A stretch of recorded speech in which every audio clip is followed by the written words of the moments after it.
इस्लामपुर प्रखंड कार्यालय परिसर में व्याप्त भ्रष्टाचार के खिलाफ राजद ने विशाल धरना दिया। इस्लामपुर प्रखंड कार्यालय परिसर में राजद पार्टी ने इस्लामपुर थाना अध्यक्ष और प्रखंड सांख्यिकी पदाधिकारी के मुअत्तल करने एवं बिहार राज्य के प्रत्येक प्रखंड में स्मार्ट मीटर एवं प्रखंड कार्यालय में व्याप्त भ्रष्टाचार के खिलाफ धरना प्रदर्शन किया। यह धरना प्रदर्शन इस्लामपुर विधायक श्री राकेश कुमार रोशन के नेतृत्व में किया गया। इस धरना प्रदर्शन में एकंगरसराय प्रखंड के राजद प्रखंड अध्यक्ष बलराम मिस्त्री सहित दर्जनों राजद के नेता एवं कार्यकर्ता शामिल रहे। इस्लामपुर प्रखंड राजद प्रखंड अध्यक्ष मोहम्मद इसराइल, प्रखंड प्रतिनिधि मिथिलेश प्रसाद, राजद के वरिष्ठ नेता योगेश्वर प्रसाद सहित दर्जनों राजद नेता एवं कार्यकर्ता धरना में शामिल रहे। राजद के प्रतिपक्ष के नेता तेजस्वी यादव के आदेश पर पूरे बिहार राज्य में यह धरना प्रदर्शन की गई। इस धरना प्रदर्शन में पंचायती राज प्रकोष्ठ के प्रदेश महासचिव शोभी यादव भी शामिल रहे। इस्लामपुर के भ्रष्ट थानाध्यक्ष को मुअत्तल करो, मुअत्तल करो। इस्लामपुर के भ्रष्ट थानाध्यक्ष को मुअत्तल करो, मुअत्तल करो। कार्यालय में है भ्रष्टाचार पर रोक लगाओ, एंड कार्यालय में है भ्रष्टाचार पर रोक लगाओ। दखल खारिज में पैसा लेना बंद करो, बंद करो। रेलवे पदाधिकारी लूट मचाना बंद करो। जो जुल्म के टक्कर में लालू तेजस्वी जिंदाबाद, लालू तेजस्वी जिंदाबाद। हम अपनी मांगे कैसे लेंगे? अरे हम अपनी मांगे कैसे लेंगे? कितना दम है दमन में तेरा? अरे कितना दम है दमन में तेरा? कितनी लंबी जेल तुम्हारी? कितनी लंबी जेल तुम्हारी?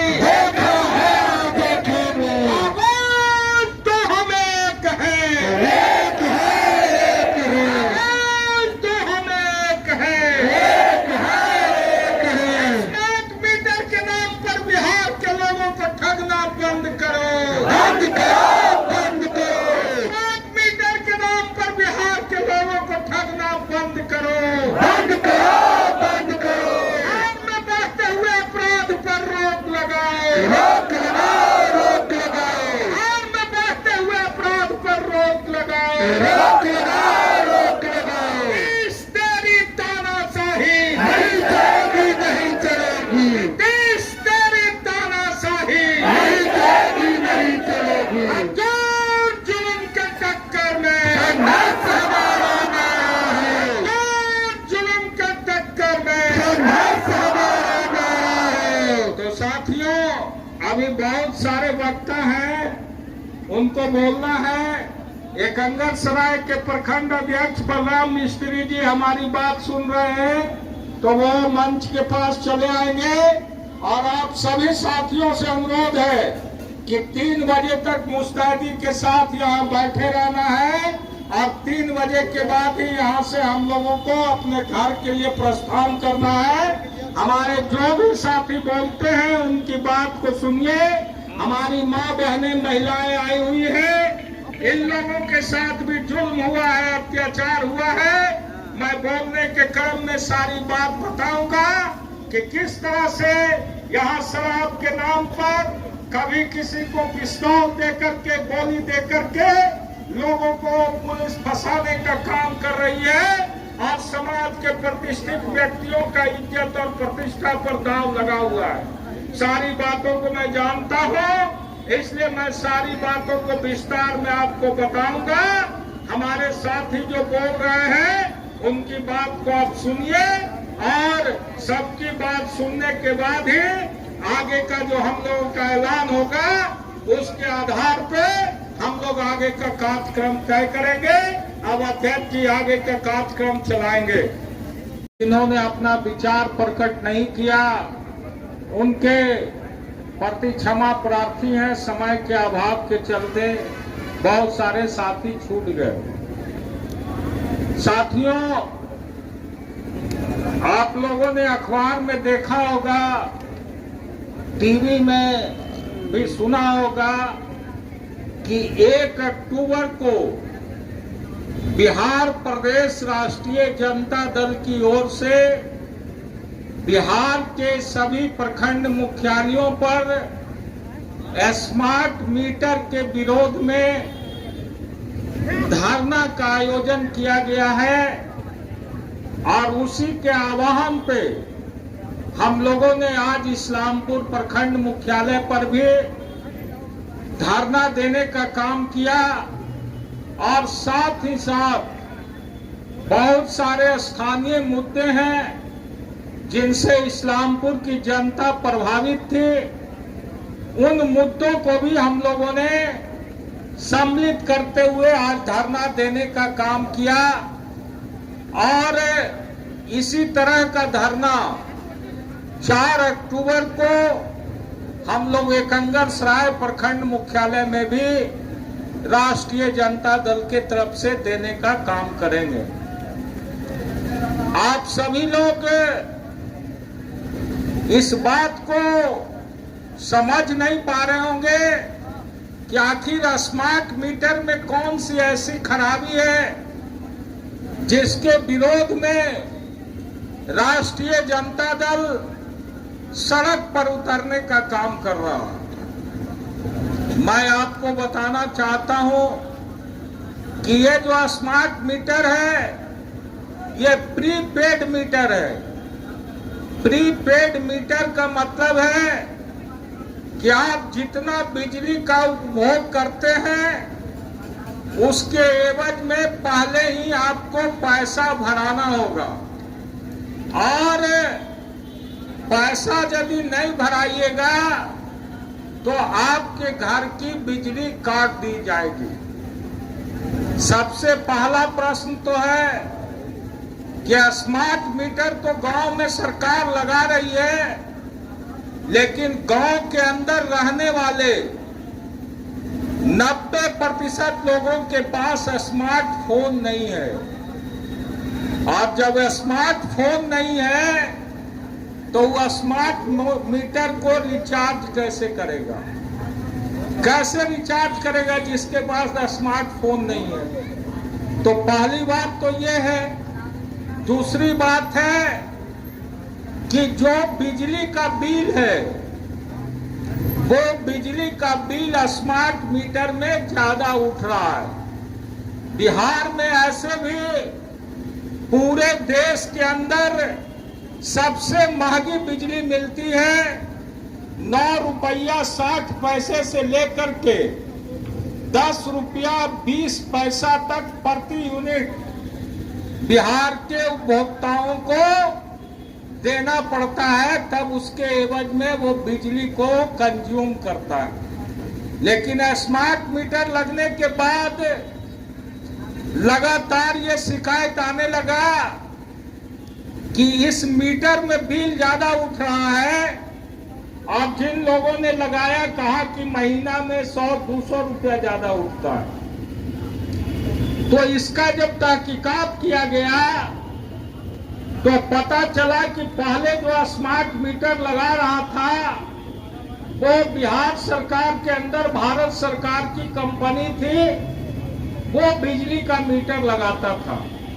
लेकिन माननीय मुख्यमंत्री जी ने स्मार्ट मीटर लगाने का जिम्मेवारी इस बार अदानी कंपनी को, अदानी जो इस देश का एक बड़ा पूंजीपति है जिसके बारे में आप लोग सुने होंगे कि प्रधानमंत्री कार्यालय भी उसके इशारे पे चलता है, तो उसी अदानी को बिहार के अंदर स्मार्ट मीटर लगाने का टेंडर दिया गया और पूरे बिहार में 2,76,00,000 बिजली के उपभोक्ता हैं और यदि 100 रुपया भी एक उपभोक्ता के यहाँ ज्यादा बिल उठता है तो सरकार के पॉकेट में 276 करोड़ रुपया मुफ्त में जाता है और इस पैसा का कोई हिसाब नहीं है। ये पैसा माननीय मुख्यमंत्री जी चुनाव लड़ने के लिए इकट्ठा कर रहे हैं। तो प्रदेश की जनता पर आर्थिक भार देकर के आप बिहार जैसे गरीब प्रदेश में, जहां की डाटा संचय किया गया, पिछले दफा जो जातीय गणना हुआ उस गणना के तहत बताया गया कि बिहार में लगभग 47.9% ऐसा परिवार है जिसको प्रति महीना मात्र 6,000 रुपया आमदनी। इस महंगाई के दौर में 6,000 रुपया जिस घर का आमदनी है वह व्यक्ति कैसे स्मार्ट मीटर का उपयोग कर सकता है। पहले जो किसान थे, मजदूर थे, तो वो किसान और मजदूर जब अपना फसल उपजाता था तो फसल उपजाने के बाद जो बिजली बिल आता था 6 महीना का, 8 महीना का भुगतान करता था। लेकिन इस बार तो व्यवस्था अब सरकार कर रही है कि पहले पैसा चार्ज कराओ तब बिजली मिलेगा। दूसरी बात, अभी पूरे बिहार में, उत्तर बिहार में बाढ़ का संकट और दक्षिण बिहार में कमोबेश सुखाड़ की संकट है, दोनों स्थिति है। और बिहार की सरकार ने कहा कि हम बिहार के किसानों को मात्र 8 घंटा बिजली देंगे। हम लोगों ने कहा कि भाई 24 घंटा जब आप घर में बिजली दे रहे हैं तो किसान को सिंचाई के लिए 8 घंटा बिजली क्यों मिलेगा। लेकिन सरकार ने फैसला करके माननीय मुख्यमंत्री जी ने घोषणा कर दिया कि 8 घंटा ही बिजली देंगे और 8 घंटा बिजली देने के बाद बिहार में लगभग 24,000 वाट बिजली बच जाती है। अब जो बिजली बच जा रहा है उसको बिहार दूसरे प्रदेश को 4 से 4.5 रुपया प्रति यूनिट के दर से बेचता है और हम बिजली खरीदते हैं कितना में, 9 से 10 रुपया के बीच में, और हम अपना बिजली 4 से 4.5 रुपया को कॉस्ट पर दूसरे प्रदेश को बेचते हैं। तो बिहार जैसा प्रदेश, दिल्ली जहां महानगर है वहां स्मार्ट मीटर नहीं लगा और बिहार में मुख्यमंत्री फैसला कर दिए कि स्मार्ट मीटर लगाएंगे। तो ये बिहार के किसानों को, मजदूरों को, व्यवसायियों को, सबको लूटने का एक बड़ा सिस्टम, जाल फैलाया गया है जिसको कि आम लोग नहीं समझ रहे हैं। एक दवा आता है साइलेंट किलर। साइलेंट किलर का मतलब है कि वो ज्यादा एक बार प्रभाव नहीं करता, धीरे धीरे धीरे प्रभाव करता है, वो आदमी का जान लेता है। वही हालत है स्मार्ट मीटर। स्मार्ट मीटर जो है ये स्मार्ट मीटर नहीं, स्मार्ट चीटर है। ये चीट कर रहा पूरे बिहार के लोगों को। इसलिए राष्ट्रीय जनता दल जो बिहार में विपक्ष की पार्टी है और जो बिहार के 13 करोड़ जनता ने हमारे नेता तेजस्वी यादव के कंधे पर बिहार के विपक्ष की नेता बनने का जो जिम्मेवारी दिया है, हमारा ये दायित्व बनता है कि हम जनता की समस्याओं का निदान करें और उसी के निदान के क्रम में आज पूरे बिहार में हम लोगों ने स्मार्ट मीटर के खिलाफ धरना देने का काम किया है और आपसे आगाह करना चाहते हैं कि किसी भी गांव में, किसी भी टोला में, किसी भी कस्बा में स्मार्ट मीटर नहीं लगाइए, उसका विरोध कीजिए, कहिए कि स्मार्ट मीटर हम नहीं लगाएंगे।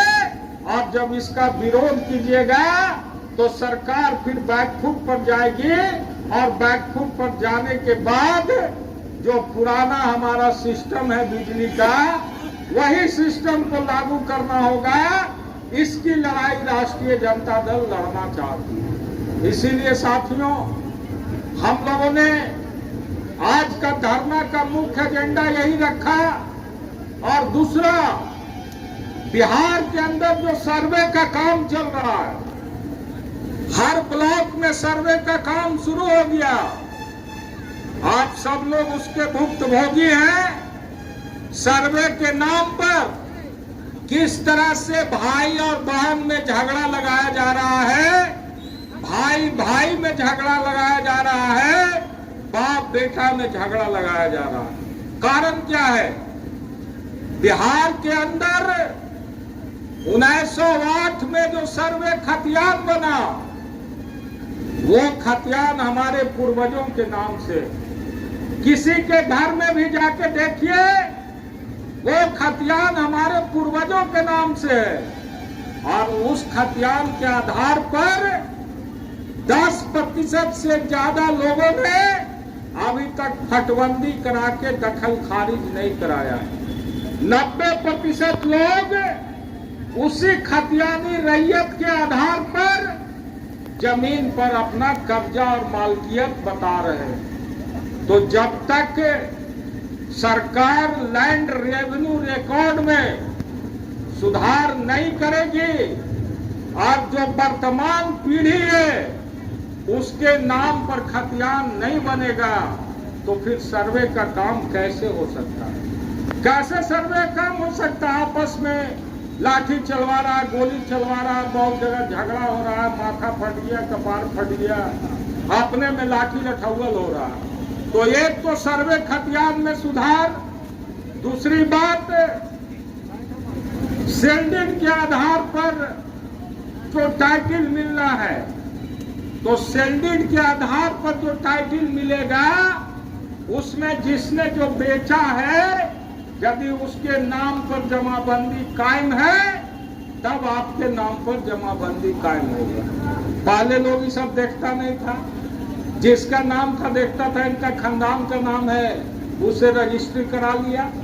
अब रजिस्ट्री करा लिया तो उसके बाद जब आया कि जमाबंदी कायम करें, तो आप जमाबंदी कायम करने के नाम पर कर्मचारी हो या राजस्व पदाधिकारी हो,